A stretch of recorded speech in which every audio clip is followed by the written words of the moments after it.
and rather than being out on such a beautiful day, which it is outside. So welcome to our online version for the field day number 2 in this series. The funding for this Great Lakes Landcare, they got some funding to purchase a drone earlier on in the year, improve the capability of the Landcare group in looking at different applications of the drone tech and what we can use to plan and manage a farm. So basically, I'm going to be talking a little bit about that today, half an hour. The second part of this field day will be presented by Erin, who will be looking at the Waterwatch test kits and their use. And if you went to the last field day, you'd find that that's very, very interesting.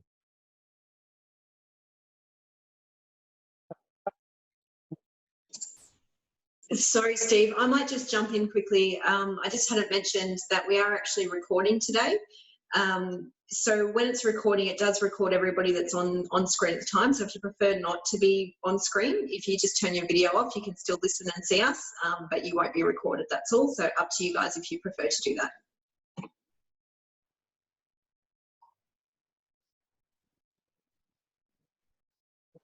First section is this drone technology and farm planning and management. The drone that you see in the picture there is actually a Phantom 4. We've got a Phantom 4 RTK that KGLL purchased, but it's a very similar in shape to that, and that's actually a picture of my old one.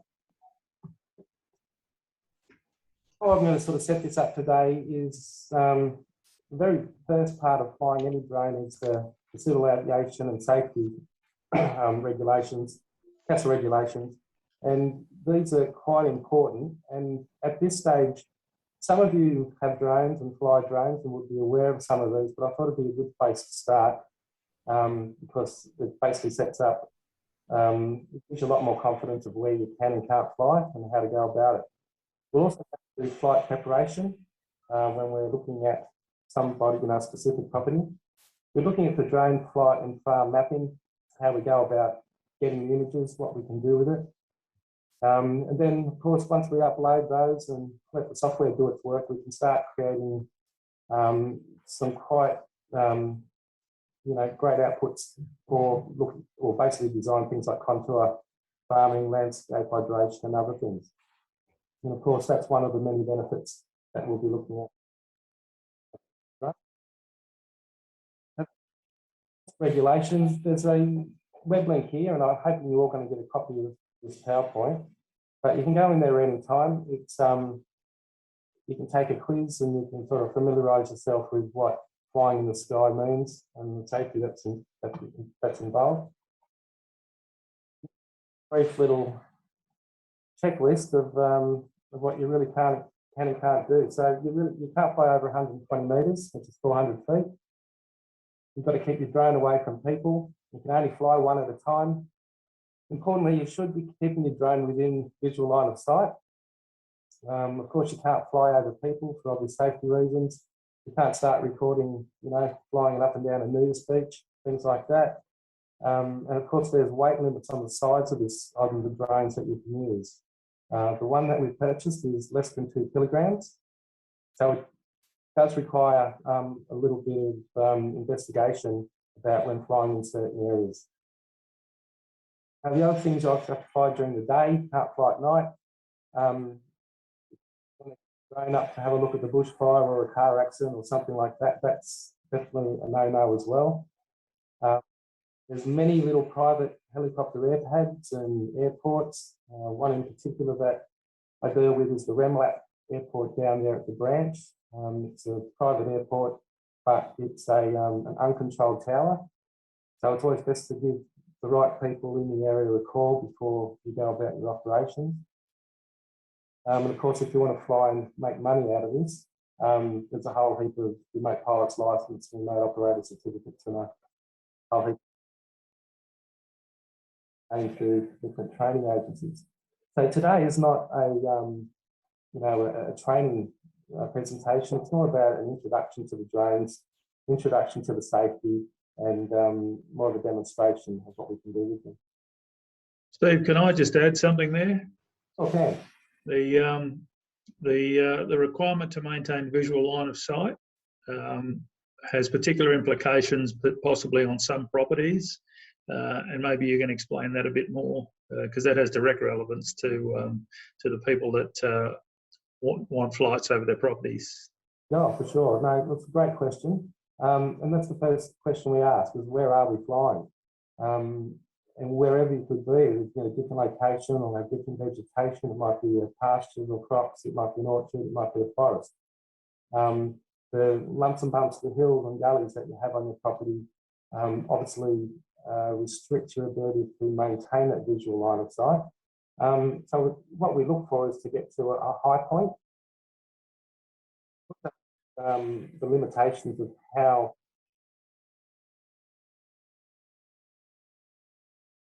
it's more or less battery limited.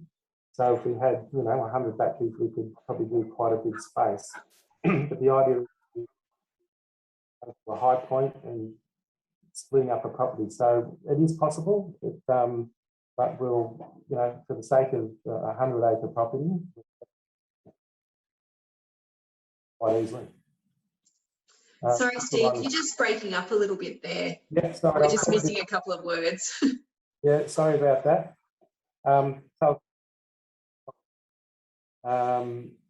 You try and get to a high point where you can have clear line of sight in the airspace that you're looking at. So you don't want the drone to be, you don't want to be in say a forest and the drone directly up where you've got a break in the canopy and then start fly off and you won't be able to see it through the trees. You literally won't be able to see the drone through the trees. So it's important to keep that visual line of sight, and every property is going to be different. Airspace restrictions. Going through a lot of the EOIs that we've received, there's only 2 out of about 40 that I would class as clear, where we don't have to get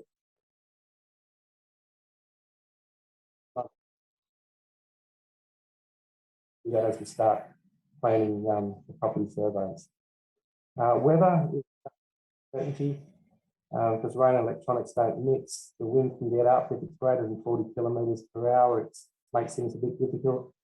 Very cloudy days can affect the satellite GPS signal, which in turn will affect the overlap of the photos and the quality of the map that you get.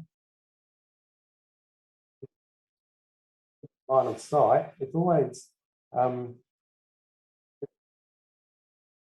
an extended line of sight where you can have a spotter with a 2-way. So if you have got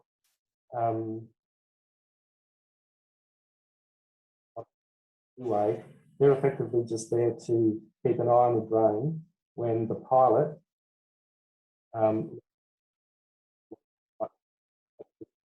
spotter then has it in their own visual line of sight themselves. So I'm in the process of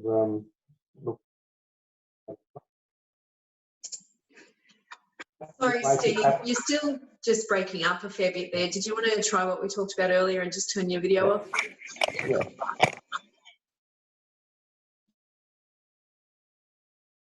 Well, hopefully that sounds a bit better.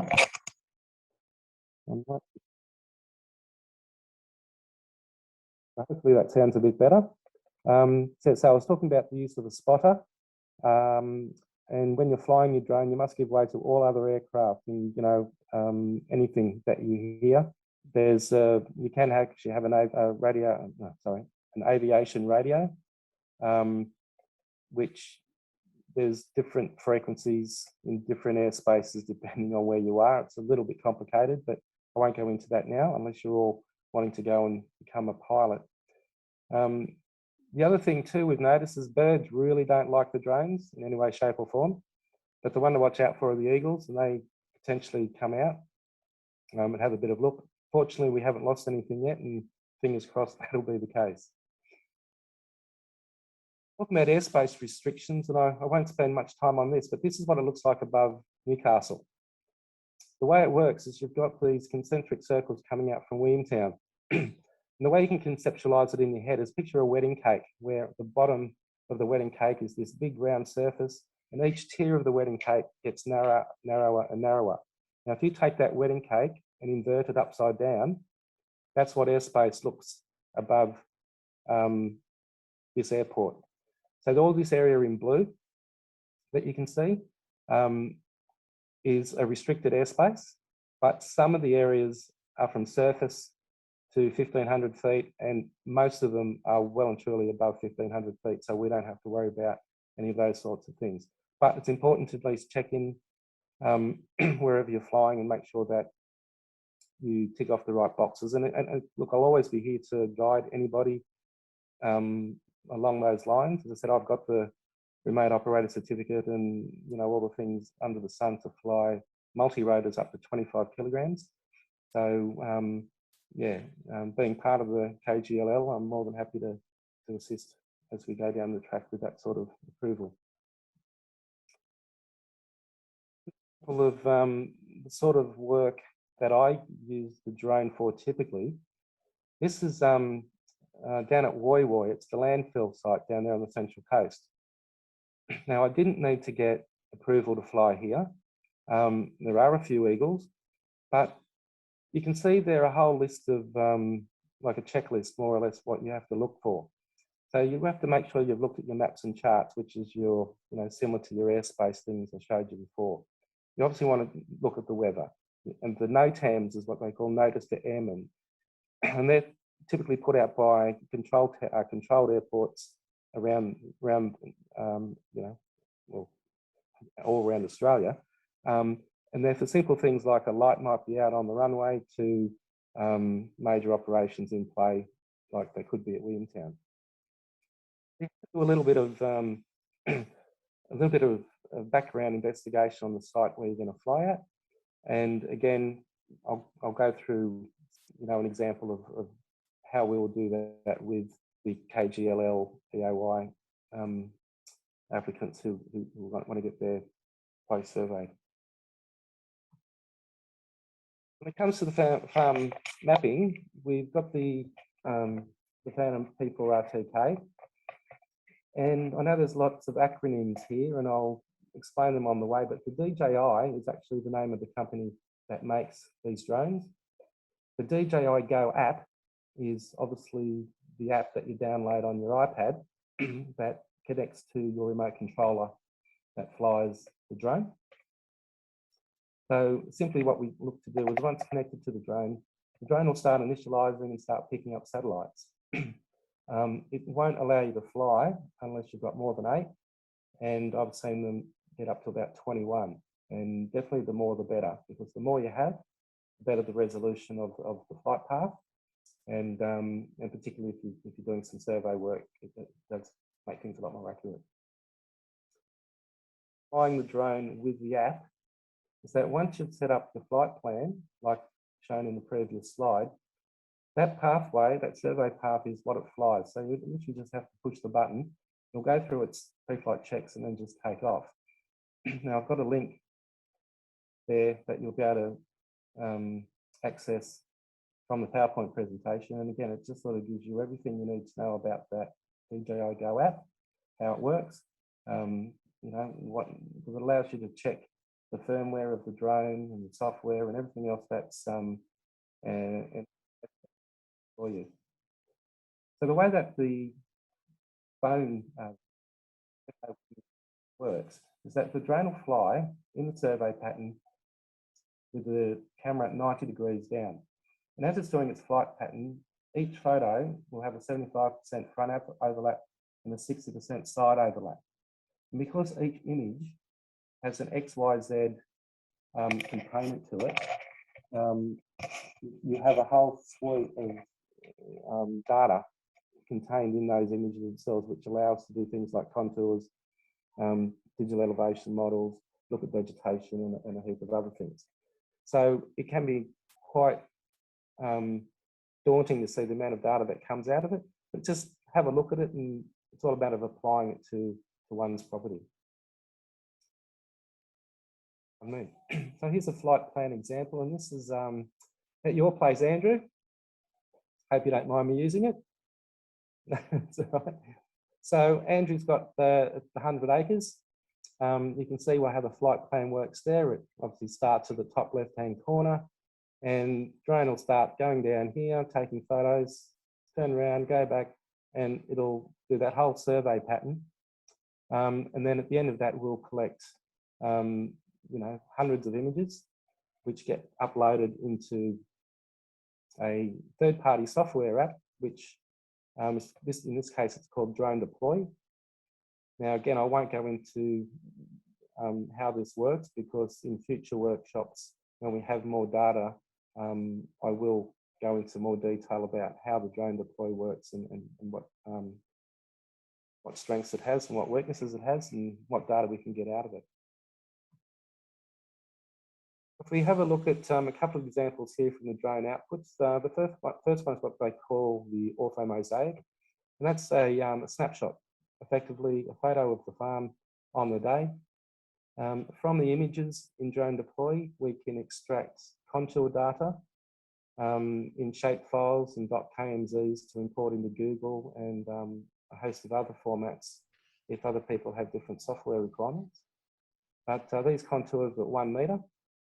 And as you can see, it's quite detailed. It gives you a good picture of where the low points and high points are. And the digital terrain model is very similar, but it uses all these pretty colours.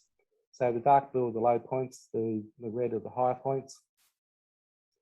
Another part of the, using the camera software, you can use like a red, green, blue, near infrared filters, which are software driven in the case of Drone Deploy here. So you get a normalized distribution vegetation index.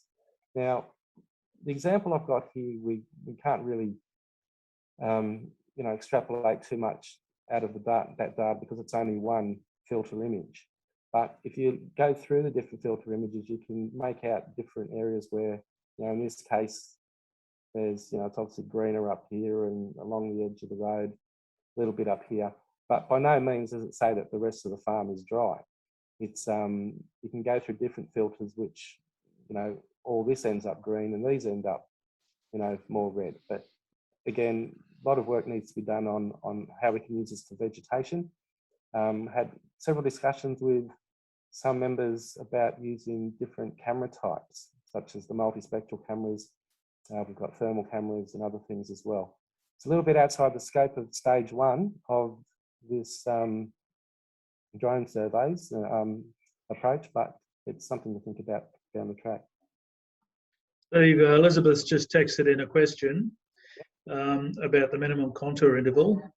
Yes. I'll just explain, currently we're using one metre. That might be a little bit problematic on a property like Elizabeth's because it is very flat. But people need to know we did look at half a metre and the detail became very lost. It was actually a bit hard to interpret the information because the lines kind of overlapped.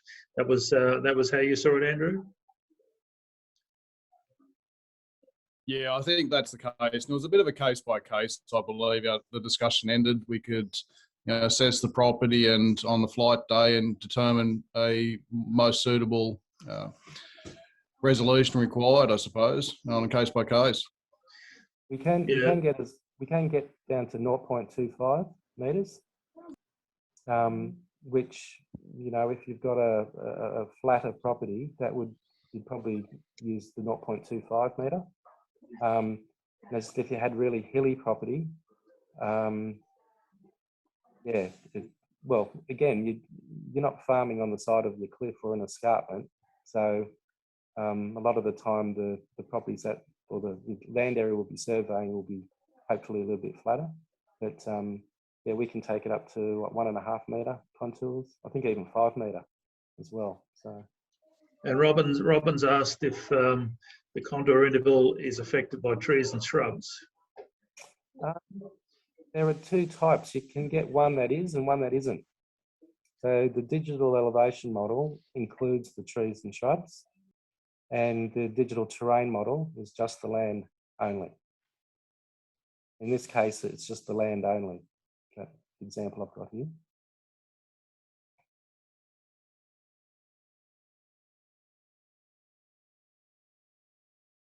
It's just a matter of you know, we'll talk a bit more about that, Dale, in the next few, or when we get to, you know, what we're going to be doing on the day at someone's property. Sure. Okay. Also get a point cloud type 3D model out of Drone Deploy as well. Now, if we open this in Drone Deploy, you'd be able to rotate this around, pan in, pan out, and a whole heap of other things. Good for presentations and getting the, you know, the lie of the land from a 3D aspect, which you quite often can't get in normal presentations. Now, within Drone Deploy, there's other apps which you have to pay a little bit of extra money for, and in this case, it's $47 US for this. But what they do is they create site runoff and drainage maps based on the contours of that point cloud model shown in the previous slide. So what we can see here is you have a runoff depth. So where it's purple, which, you know, they're saying it's 0.16 meters. The runoff velocity, you know, was around 0.8 meters per second. Those numbers aren't, well, I don't know how accurate and precise they are, but in terms of looking at this system, they do give you an idea of where water's going to and where water will flow off different slopes and surfaces on a property, which I think is quite helpful. But I do understand that a lot of properties are quite well established and been around for a long time, and previous owners have put in dams on these contours and these low points anyway, which is, so we sort of can look at it and, an older landscape and sort of see where the water's going anyway. But, you know, it looks, you know, there's a fair bit of data in there, and you can probably tell a lot from farm planning. Not sure if you saw it, Steve, but Fred made the point that you can also bring the data into other applications, for example, with contours to get more detail, but more on that later, I guess. Yeah, no, well, that's exactly what we can do, and it's, as I chatted with Fred, there's lots of different formats you can export out of Drone Deploy, but not everyone has AutoCAD, or not everyone has, you know, different software that's required. So it's a matter of whatever software that you're using, whether it be QGIS, which is a free platform which is quite good for creating layers from the Drone Deploy software. That'll be quite handy. And then there's other people like might use ArcView and MapInfo and all these other sort of more, you know, commercial-based software, but we can get outputs in those formats as well. Yep. Part of KGL with this drone, and it's field day 2, EOIs were recently sent out to see who would be interested in having a drone survey of their property. And we got quite a large response. I think it was over 35, Dale, something around that. So we've got a lot to organise. But the question came up as well, how will that actually work on the day? You know, so well, prior to the flight day, we'd organise with the property holder a certain date, time. We'd have a preliminary discussion on, you know, what does your land look like and what you're hoping to get out of the data, whether it be the contours or whether it be, you know, more vegetation oriented. Properties aren't always nice and rectangular like Andrew's, so it's a good idea to have a be able to send me just a mud map of what your property boundary would be. I commonly use 6 maps, which is another it's a geo-reference database of lot areas and DPs for most of New South Wales. But there are other land use databases out there, and it's just a matter of getting the shape of your property, which is really what we're after. And of course, we can put in an approval for Williamtown, and we can put that in up to 5 days beforehand. And they're usually pretty good at getting back. So once we get that approval, we can then go up to the property on that day. The idea is you don't want to fly too early or too late, because you cast shadows from trees and things like that, and they can sort of throw out the imagery a bit. So it's best to fly between 10 and 2. already told Williamtown that we're going to fly that way. So you just give them a call, you have an approval number, then you set up the drone. You've got your flight plan for the property that you've set up for, and as I said, it'll look similar to the ones I've shown you, where it's just these straight lines where it flies in the survey pattern. And it's important to give Williamtown a call back once you've finished flying for the day, just to let them know that you're out of the sky and they don't have to worry about us anymore. Now, the flight, it'd be great if we could fly the drone and then plug it in and then just have a look at all these maps straight away, but unfortunately that's not the case. It can take up to 72 hours depending on the size of the property. Some of the properties that we've done can be up to like 20 gigabytes worth of images, so depending on your internet speed, that can take a while. Fortunately, here in Georgetown, it's not too bad, so we can get it done. With discussion of the landholder, as I said, you might want contours, you might want the digital elevation model or something else, but I think part of this package is to provide the landholder at least with a printed photo of the property, which would be, I'm not sure what size, Dale would have to confirm that, but I think quite a large one. Something that you can work on at, say, a workshop where you can describe different parts of your property and what your plan is. And as I mentioned, several formats, JPEGs, PDF, shapefiles, KMZs for your Google Earth, the GeoTIFF files, which are your geo-referenced images, which can be imported into QGIS. LAS is the cloud point format, and believe it or not, there's actually others. So depending on what you like playing with, there's lots there to do. As benefits for the farm, well, the first thing it does, it provides a visual snapshot of the farm on that day. And once the contours and you get some of the outputs, you know, it does demonstrate that you can get a better understanding of water movement. Your terrain models allow you to do things like with the yeoman's plough for doing your contour farming, the land hydration work, which has been done by several properties at the branch that I know of. And of course, when it comes to paddock selection and rotation, I've done several surveys of places at the branch over several years.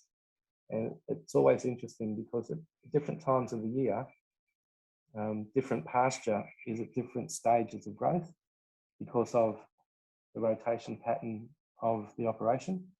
So drones can probably come in very handy to see if you are getting, because ideally when you're rotating, say, you know, I'm no expert farmer, by the way, but what I've seen is that you put your livestock in one area to a certain point, then you start moving them through the property to different paddocks.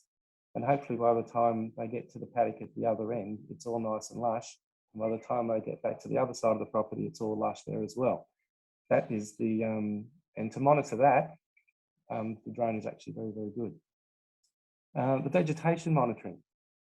This could come in a variety of forms. It could be from a bushfire recovery where you just want to send the drone up for you know, some video work of a forest that's been burnt out, and you want to plot the recovery rate and these sorts of things. Photo points, replanting projects. The drone works very well for coming back over time because you can do tree counts and things with the drone outputs. Or with the third-party apps within drone deploying. Pasture growth, as I just mentioned. You know, one farm in particular has a hydro seeder, which has been quite successful, and the drone's been able to pick up the benefit or the improvement in that pasture over time.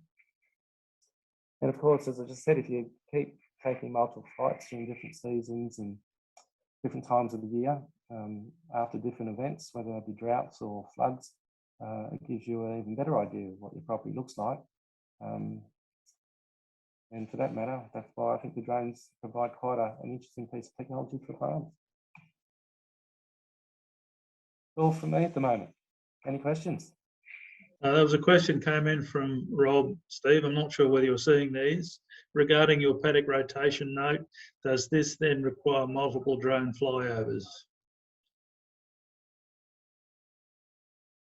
can open this up.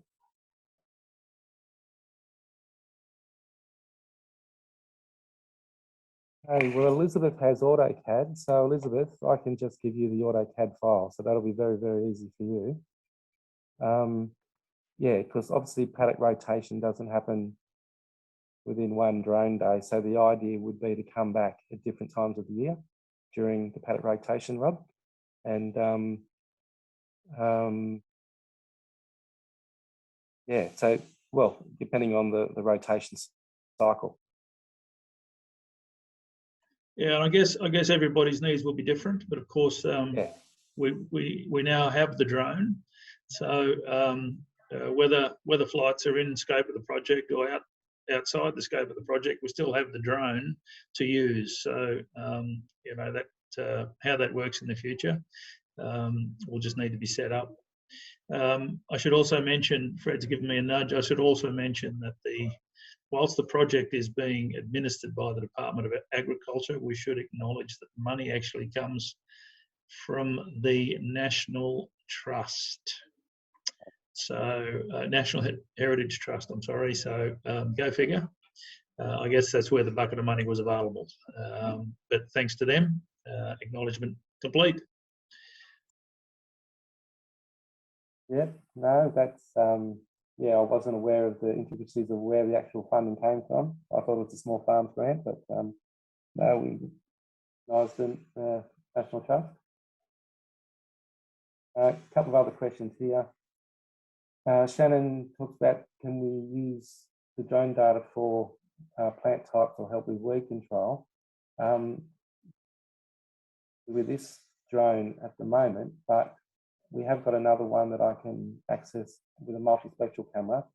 And I've had a couple of talks with Brent Mail and Susie about doing things like that. So we can talk more down the track. That's all right.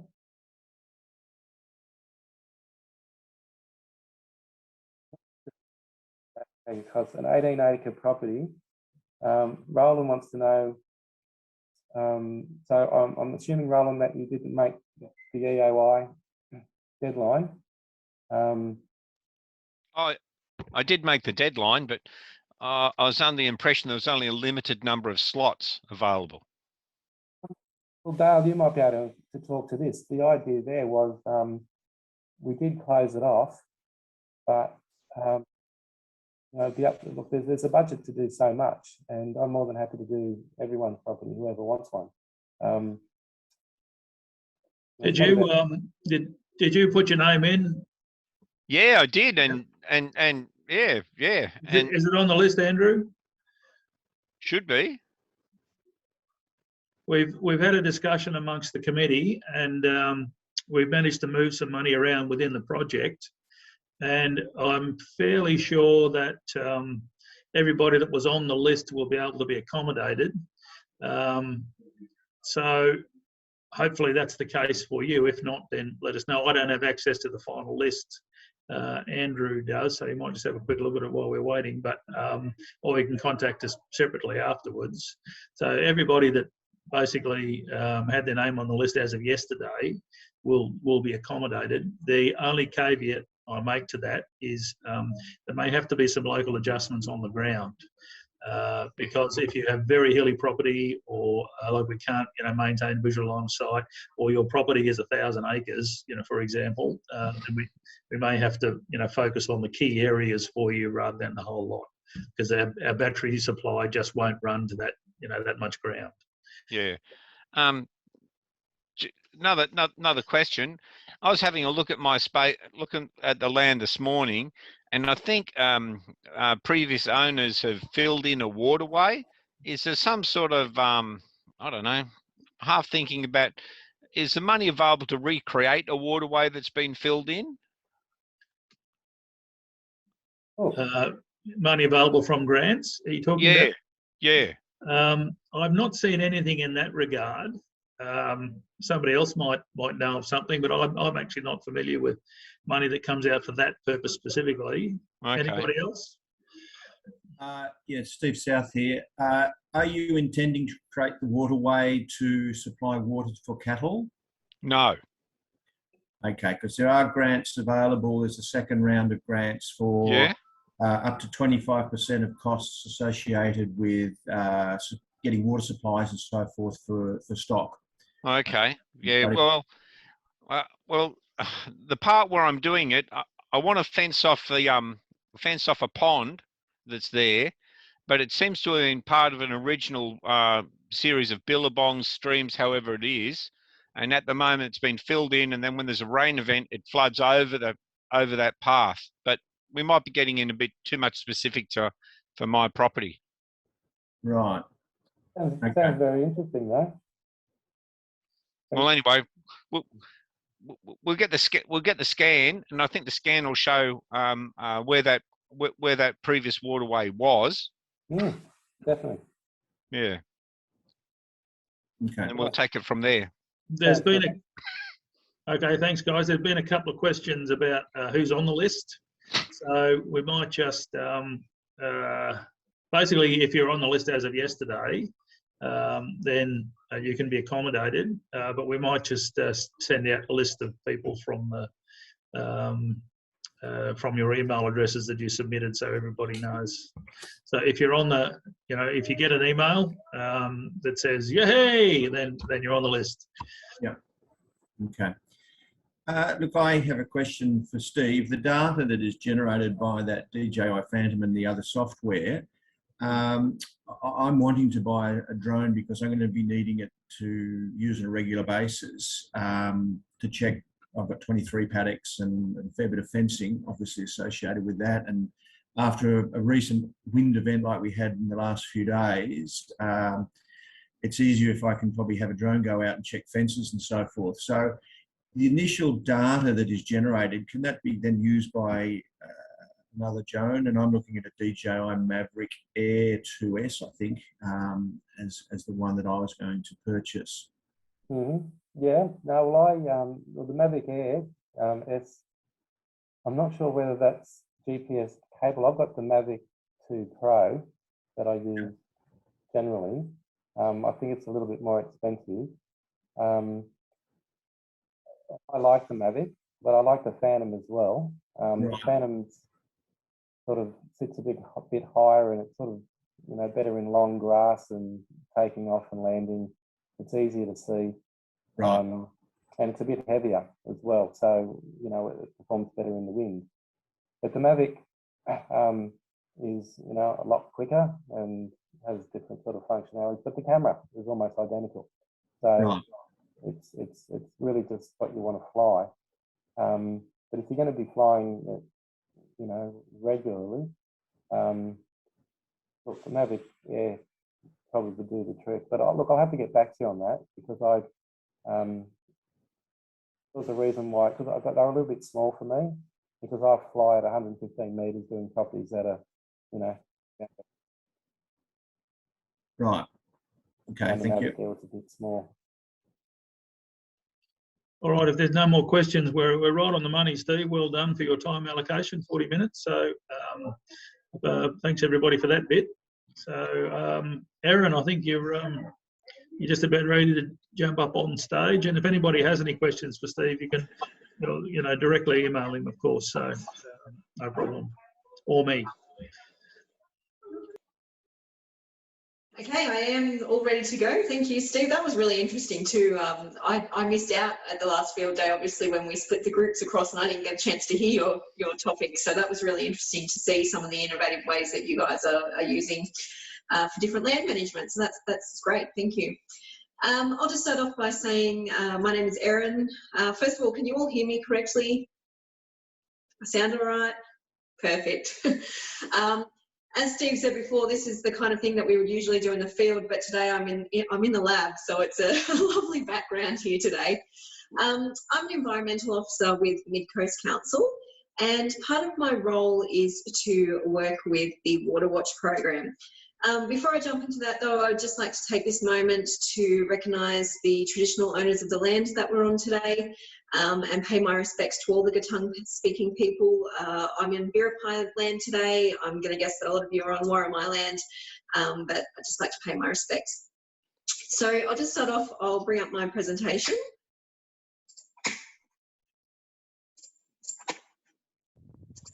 Technology is always fun.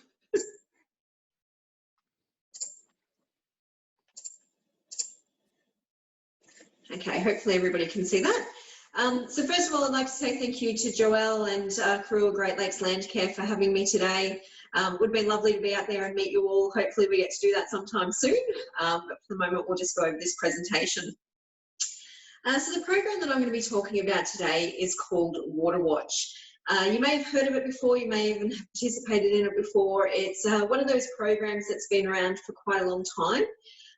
First started in the early 2000s down in the Sydney area and then expanded. Actually, it would have been a little bit earlier, it would have been the early 1990s. And the reason that I can date myself like that is because I actually used to participate in this program as part of my high school career. So it's been a little while and it's been around and been a great program. So what is it exactly? So Waterwatch Australia is an initiative that's designed to implement citizen science. So the idea is to look at and monitor our waterways and do that by allowing everybody to actually participate.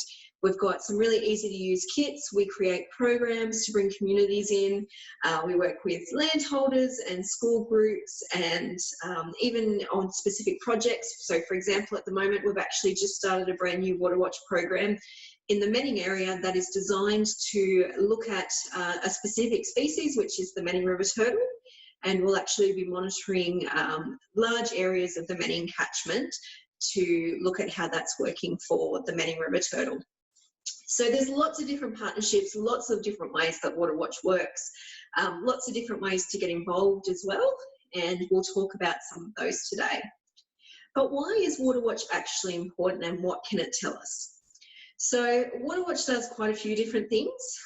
First of all, we've got that data collection going on. So particularly in a landholder situation or in something like we've got here with the Manning River turtle, that data collection can be really important and a really great resource. So we actually have data that's gathered back to the early 2000s in the Manning Great Lakes area. And that's all held in a centralised database. And so once you actually set up your monitoring program, you can continue to add to that database, establishing some real baseline data about how your property or a larger area like the Manning River catchment is actually working. We can do those long-term monitoring projects. So you were talking just before about the possibilities of undertaking different management actions on your properties. And I don't know, I didn't have an answer to that question about the, I think Roland, it was yourself that asked about restoring an older waterway. I think it's definitely a great idea and a great project and something that we talk about quite often. But I would probably get into contact with local land services to see if there's any funding available through those areas. The other things that Waterwatch can do is catchment planning. So we use it on a whole scale for some of our catchments. And then it's also just fun. It's a fun way to get people involved, to learn about the science. Not everybody gets their hands dirty or gets to see what's actually happening. So particularly with the younger school kids and even with community groups, we get them involved, we teach them how to use the kits, and then they have a real stewardship feeling of the river. They feel like they should be looking after it and can look at things on a whole catchment level, which is really great. So why is it important that a waterway is even healthy? Why would we monitor it? Why would we look? And I'm sure that most of you know these things anyway, but looking at the mid-coast area, you know, we have such a large area that we're using for so many different reasons. We have 6 main catchments, a couple of smaller ones as well. You know, big things happening in all of those areas, and people live here because they want to experience the water. They move from city areas to live in the rural areas and enjoy life. So, you know, we have a water source for drinking, both for people and stock. Habitat, recreation obviously being a big one. We have people come and visit our area to swim in our waterways, go fishing, you know, go boating, all those sorts of things. Then you've got your other sort of protection from erosion, aesthetics, and even that cultural heritage. They're all there and all important. And we need those healthy waterways to keep our area going. So going back to our main catchments, this is not even all of them here, but I just thought I would put it in perspective because I think we all are very interested in looking after our own little patch, and that's great. But when you think about the mid-coast area, you don't really realise how big it is. And ever since I learned this fact, it totally blew my mind, and I like to share it with other people. The Mid-Coast Council area is the same size as the island of Jamaica. So think about that for a second. Our one little council area, which is one of many within New South Wales, is the same size as a small island nation. And in that, we have a few different main catchments. So obviously the Manning being our largest, but then we've got our lake systems. So we've got the Wallace, we've got Smiths, which is only quite small. It's only a 20 square kilometre area. But then we also have areas like Karura and the Branch and the Mile. So each of those areas is large and is impacted by a lot of different things. We've got our urban areas, but then we've also got a lot of agricultural land as well. So it's important that we're actually looking at it as a catchment whole and not just looking at small areas, although it is important to be looking at those small areas too. So you'll know most of these things, but I just thought I'd chuck some visuals in here as well to give us a bit of an idea about what actually affects water quality.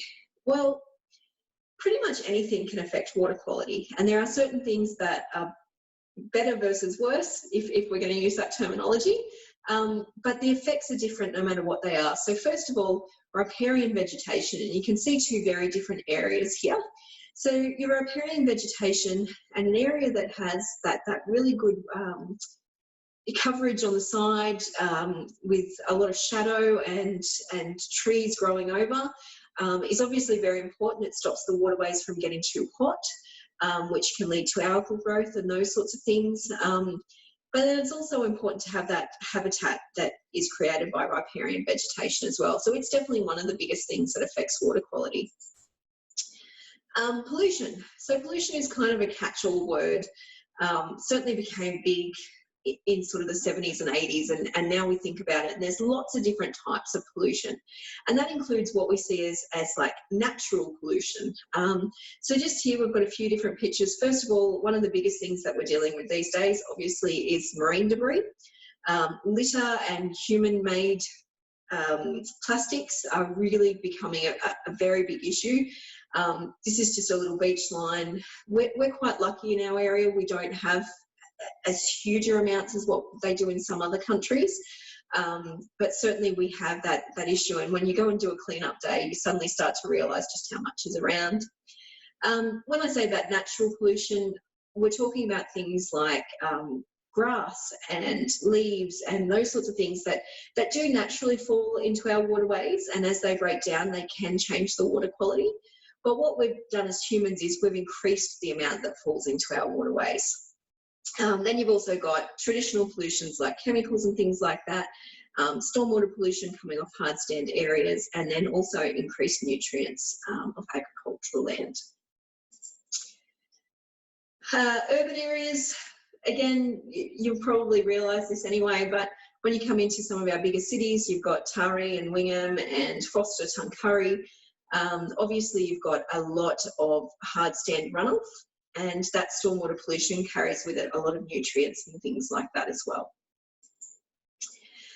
Rural impacts you'll all be very aware of anyway, but we do have things like cattle in our waterways, increased erosion and gullying, and then also reduction of riparian vegetation.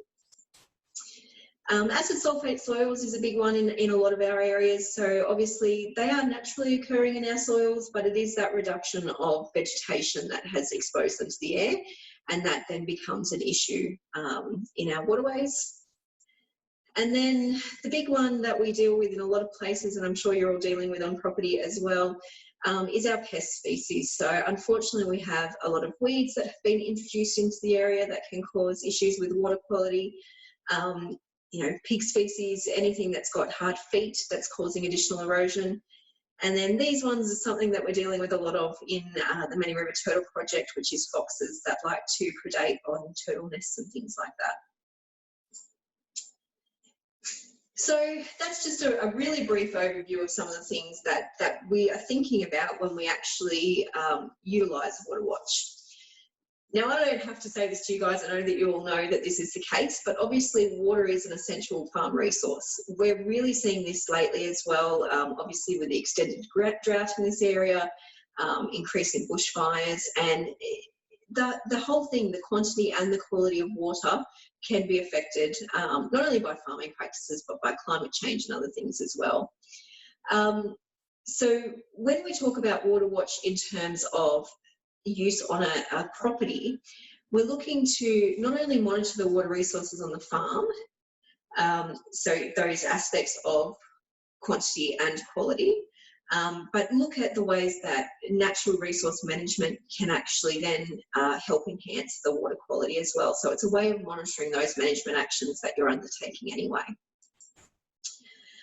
This pretty much just says the same thing as what I just said, but obviously the amount of water is a limiting factor on a property, and then the water quality, depending on what uses you are using your water on the farm, the water quality can obviously be important for yourselves, for stock, but also as a natural habitat for native species as well.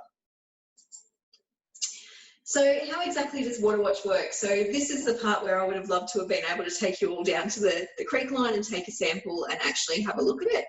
But I'm going to quickly just take you through the kit today, talk a little bit about how it works, and then how you can actually implement it on your property as well. So there's two main aspects to Water Watch. The first one is water quality monitoring, and that's done using the kit that you can see on the left-hand side here. So it's a variety of different tests. You take a sample, and then using the scientific equipment, you actually look at the results of that water quality monitoring. The other aspect of Water Watch is what's called Macroinvertebrate Studies, and we won't talk too much about that today, but it is a great way to also look and do a quick assessment at the quality of your water based on the water bug species that you have. So on the right hand side there you can see a group actually looking at some different water bugs to see what's been found, and that's something that you can do either in any river frontage that you have or in dams and things like that. It doesn't work in an estuarine area though, so if you have brackish water then we're not going to be looking at macroinvertebrates. They're more to do with a fresh system. So what sort of tests can you actually do with the Water Watch kit? So just beside me here, and I'm sorry I know you can't see it, I've got an example of what we call our senior kit. So our senior kit does 7 main tests, and I'm just going to go through each of them today and how they actually impact and why we do the monitoring of these particular items.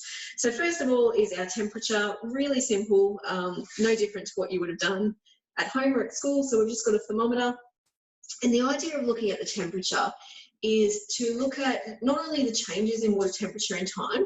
So one of the things that is quite important when you are doing a long-term monitoring program is to try to do your sampling at the same time each time that you do it. So for instance, you might choose the first Monday of every month and you're going to start at 9 AM. So you're going to keep doing it at that same time because that is really important for that temperature measure. It's going to change based on things like shading to your system. So it will change throughout the year, but it's just important to try and keep that baseline data going with your temperature. The other thing that the temperature can look at is it looks at those changes over time. So how much are our waterways increasing in temperature? And unfortunately it is happening. We do know from other sampling that we've done that, you know, the waterways are on average getting about 1 degree hotter at the moment. So that can change, and the temperature also directly affects the oxygen, which I will talk about later. So that's really simple, just the oxygen. Now pH, obviously probably cast your mind back to year 7 high school science, and we all learned about pH. So it's that measure of how acid or alkaline a substance is. So the reason that we measure the pH is because pH can have a real effect. Obviously if you've got acidic water, then it can't be used for stock. It's not good for wildlife. And that pH changes based on things like runoff and those acid sulfate soils. So if you're on a property that has issues with acid sulfate soils, it's a really good way to monitor your pH and to monitor any actions that you're undertaking to help reduce those acid sulfate soil issues. And that's just done really easily. if anybody has a pool at home, we just do it with these lovely colourful pH strips. So basically we just pop that in, wait 5 minutes, and then look to see what they're measuring against. So with a pH, the level that you're looking for is about between 5.5 and 8. Obviously 7 is better, but there are natural fluctuations in that. 7 is neutral. What have we got next? Conductivity. So salinity levels are an issue that can arise on properties, and I'm sure you're all aware of that, particularly if there's any irrigation or those sorts of things happening. So to measure our salinity levels, we just have a really easy monitor. That just goes into the water. We calibrate it against a known substance. So we have a calibration liquid, and we calibrate it, and then you just pop that into the sample, and that tells you how many either millisiemens or microsiemens of salinity are in your waterway. That one can be really important in areas where you're fully freshwater. If you have any tidal influence, then obviously you're going to find natural fluctuations anyway, so conductivity can change a little bit if you're living on an estuarine area. The next one is turbidity, and this one's quite an interesting, sorry, just trying to get things out of the kit.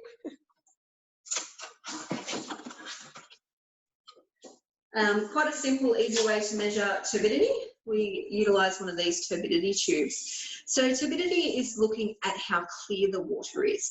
And obviously turbidity is deeply affected by things like runoff. So if you have increased erosion happening, if you've had a significant storm event, all of those sorts of things will change how clear the water is. And obviously, when that turbidity changes, it can have some real effects. So an increased load of sediment can cause issues to any wildlife living in the waterway, because it can clog fish gills and those sorts of things.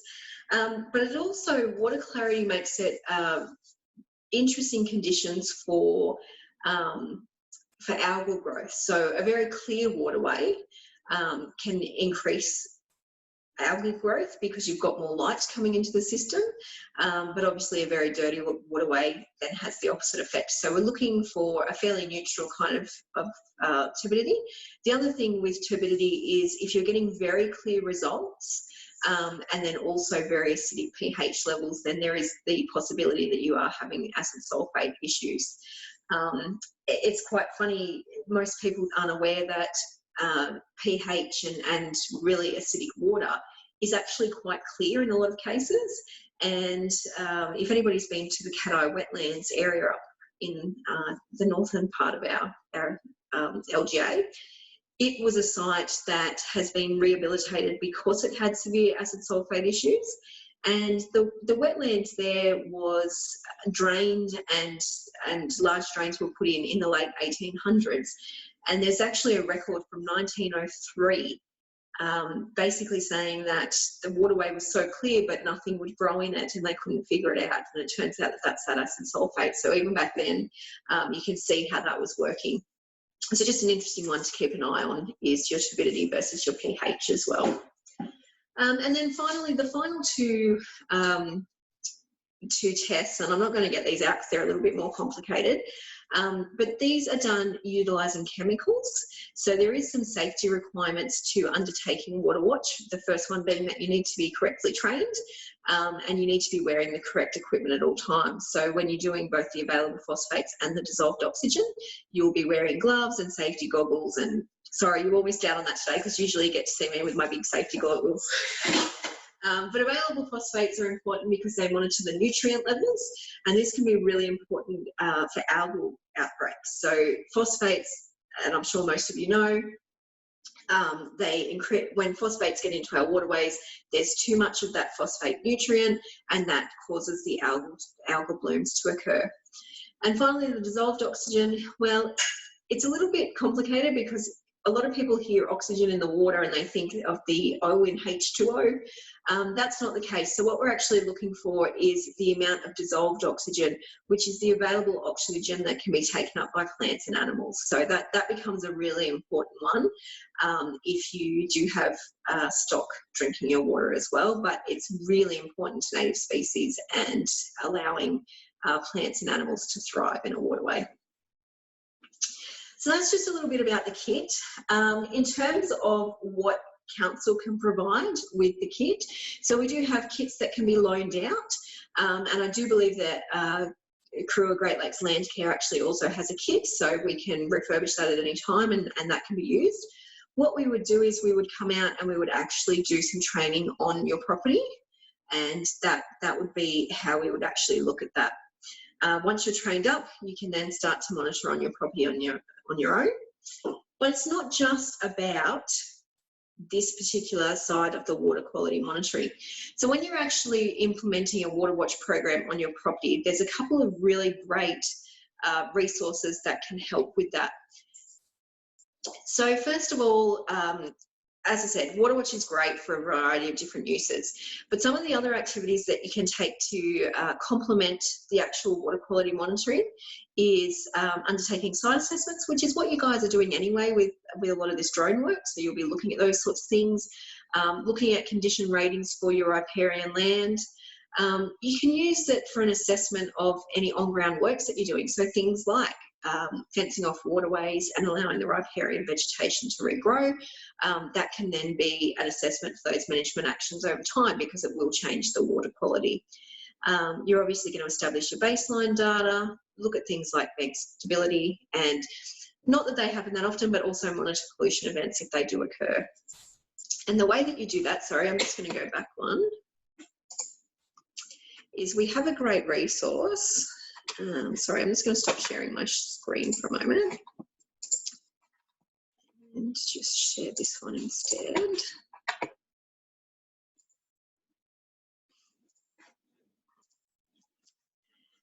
Okay, so hopefully you can all see this. I'll just zoom it down a little bit. So this is a part of one of the Water Watch manuals, and this is one that is really relevant for landholder monitoring and looking at on-farm monitoring. So it talks a little bit about, oh, and of course it stopped loading. Sorry, give me one moment. Technology.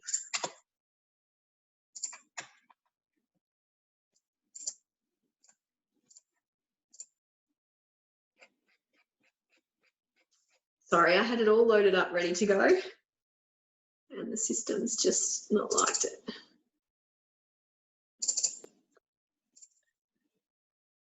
Never work with technology and children, Erin. No, I know, you shouldn't. That's why I said it would be much better in the field, but that's okay. All right, let's try this again. Okay, so this is the landholder section of one of the manuals that we have, and it talks a lot about, it's a really easy way for you to look at your property and do some quick assessments. So this is something that we can do with you as well. So it talks a little bit about the turbidity and nutrients and things that I've just talked about and how important they are. But one of the things that this allows you to do is to look at things like assessing your current water management practices. So what do you already do? What would you like to improve in the future? Those sorts of things. You can then develop your full water monitoring program. So this is something that you're doing anyway, this property mapping with the water overlays. So that gives you an idea of exactly the quantities on your property as well. So that's stuff that you guys are already doing and really good at. And then it just has some little, assessment questions for different things, different areas that you can look at, wetlands, any dams that you have on your property, those sorts of things, and you assign it a score and it gives you a condition rating. And then you can sort of look at, well, what management actions would I like to undertake? And how are they going to help our water quality? So not that you necessarily have to do it this way, but this is just a really, really good resource that allows you to do these steps and shows you exactly what you should be looking for and how to do it. And then you can look at possible causes of poor turbidity, phosphates, those sorts of things, and what you're going to do. So I've sent this to Joelle previously, but I'll make sure that you all get a copy of it as well. It's just a really, really great section on you know, looking at quantity and quality on your farm and utilising the Water Watch kit to back up that information and to create that baseline data for your quality section. So you'll all get a copy of that. All right, before we go on, does anybody have any questions? I do have a little bit more of the presentation, but maybe if anybody's got any questions about the Water Watch section, I can answer them now. Ooh, nothing worse than when it's just silence back. Some of us already did the first session for the workshop. Well, So, that's true. That's true. So you guys got to get your hands dirty and actually have a look at it. So that's not a problem. So the kits themselves, Rob's just asked about how much the kits are to buy.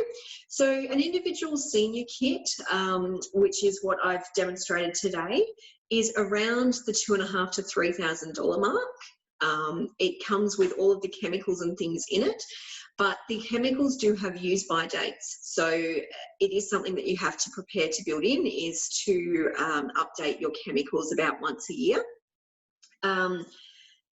It gives you the ability to do lots of different things, but as I say, council has a number of these kits and we do lend them out.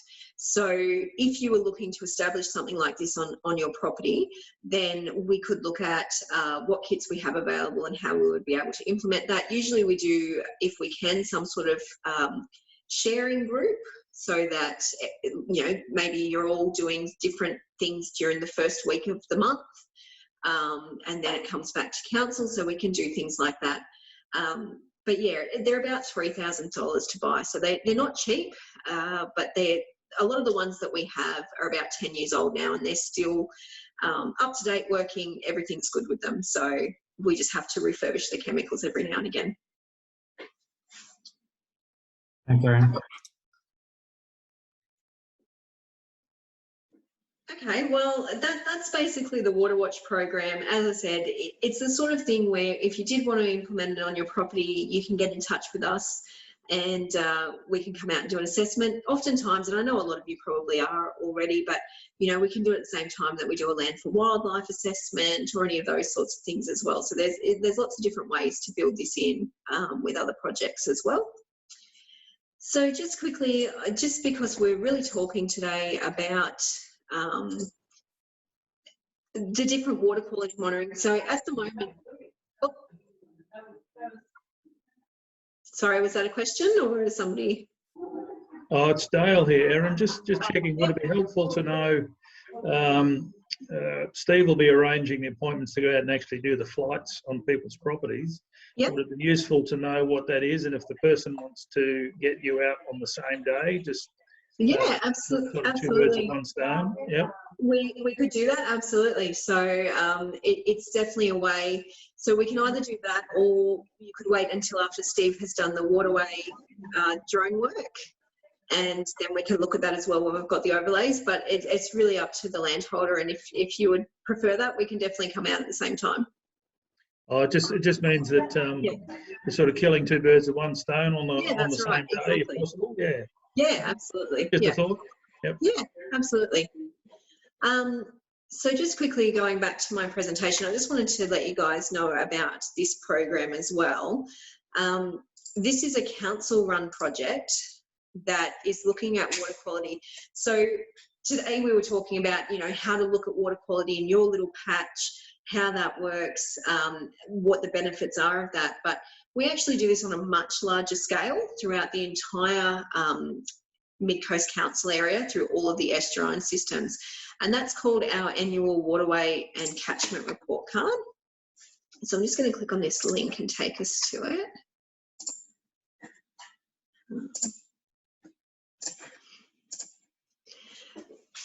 So the Waterway and Catchment Report Card is done each year actually by scientists from the Department of Planning, Industry and Environment. So it's not council workers going out taking the monitoring, it is actually an independent process. So this was our last year's report card, and we'll be releasing this year's in November. So keep an eye out for the 2021. But this just gives you an idea of how our catchments are faring in different areas. And what we do is we go out and we undertake the monitoring. And it's done New South Wales wide. So the way that we actually get the results for these samples is by comparing them to other samples in other areas of New South Wales. So it's not even just a static thing, this is looking at our state as a whole. And we do this through all of our just different estuarine areas. I think a lot of you are in the Branch in Karua, is that correct? Yeah. Yeah, yep. So this is the Branch and Karua catchment here, and you can see that unfortunately both of those areas we've been getting Cs consistently in both Karua and the Branch. So that just usually means that particularly in this area, I'll just see if I can zoom in any closer on that one. You can actually see, oops.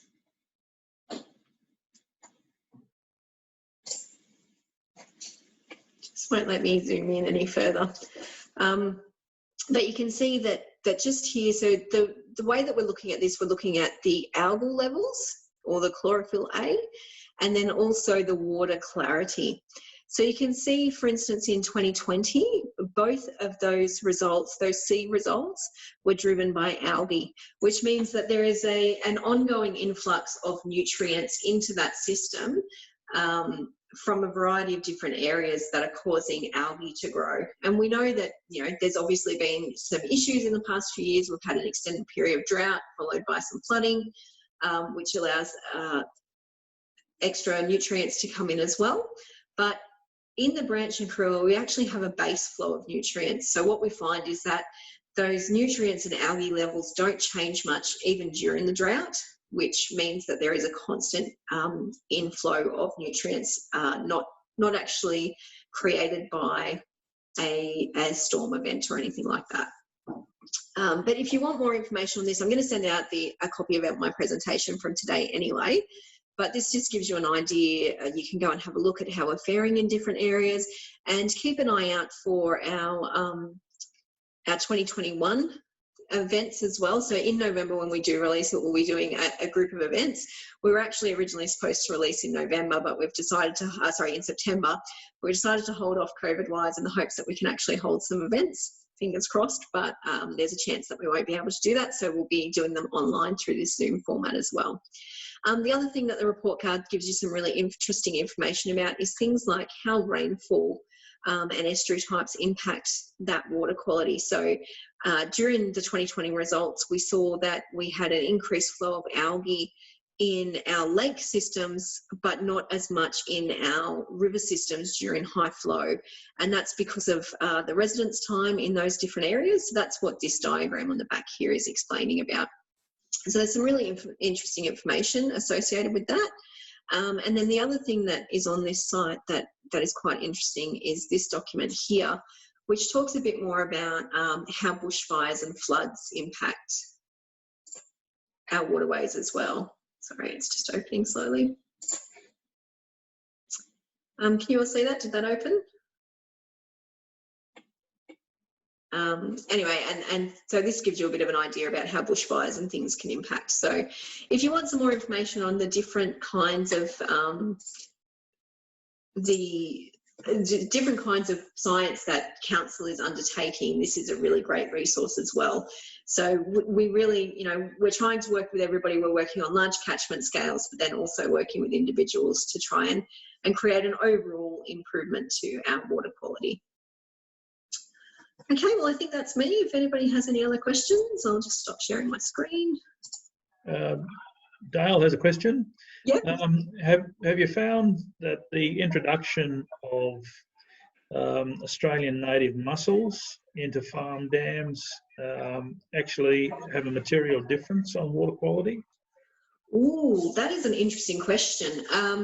I certainly know that mussels and oysters and any of those sort of filter feeders can have an improvement on health, but I haven't been involved in any research on farm dams, I'm sorry. That would probably be a great question, and potentially we can get somebody to talk next time from fisheries.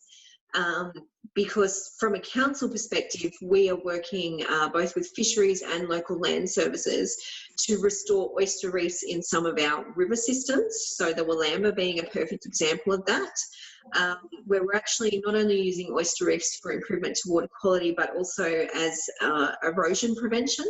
So rather than just going and putting in, large areas of rock revetment to try to reduce erosion, what we're actually doing is reinstating these oyster reefs, and the oyster reefs then help prevent that sediment, so they hold onto the banks, prevent that erosion, allow mangroves to establish behind them, and then you've also got that fresh spat and oyster reefs appearing naturally.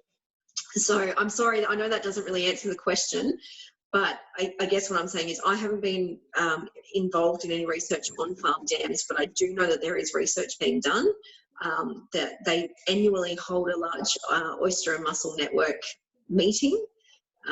So it's definitely something that I could look a bit more into and see if there's any information out there for you, Dale. Yeah, I believe there's a species of Queensland native oysters that does quite well in still water like dams. Yeah. So and a lot of us have turbidity problems with our groundwater. So it'd be really useful to know if you buy a box of these things, whether it'll help. Yep. Yeah, and that's the thing. Like with filter feeders, they do exactly that. If you research online, there's a couple of different videos out there on YouTube that literally just show, a tank with oysters and a tank without oysters, and they pour the sediment in, and you can see how much it changes. But I don't know how much research has been done on the dams. I'm sorry. That's all right. No, if you could find anything else, that'd be useful. Thanks. Yep. There you go. Sue's just put up some information too about potential things to do with mussels going in dams and the fact that they need fish to breed. So that may hold things back a little bit as well. So that's interesting, and maybe something that I do need to look a little bit more into. Any other questions?